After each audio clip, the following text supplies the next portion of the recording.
દેશમાં વસ્તી ગણતરીની પ્રક્રિયા 2 તબક્કામાં પૂર્ણ કરવામાં આવશે।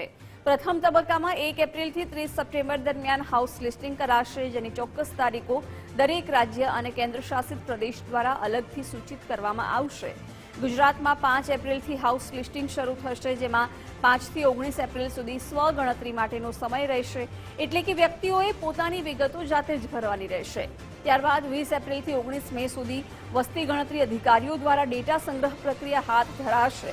દમણ દીવમાં પણ 5 એપ્રિલથી 19 મે સુધી હાઉસ લિસ્ટિંગ પ્રક્રિયા હાથ ધરાશે।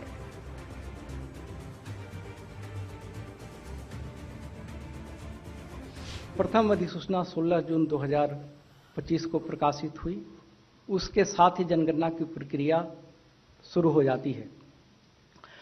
प्रथम चरण की अधिसूचना केंद्र सरकार ने 7 जनवरी 2026 को प्रकाशित की है, जिसमें 6 महीने की अवधि 1 अप्रैल 2026 से लेकर के 30 सितंबर 2026 के मध्य अपनी सुविधा के अनुसार राज्य एवं यूटी 30 दिन की अवधि निर्धारित करते हैं, जिसमें प्रगणक घर घर जाकर जो प्रथम चरण के प्रश्न हैं उन पे जानकारी प्राप्त करते हैं।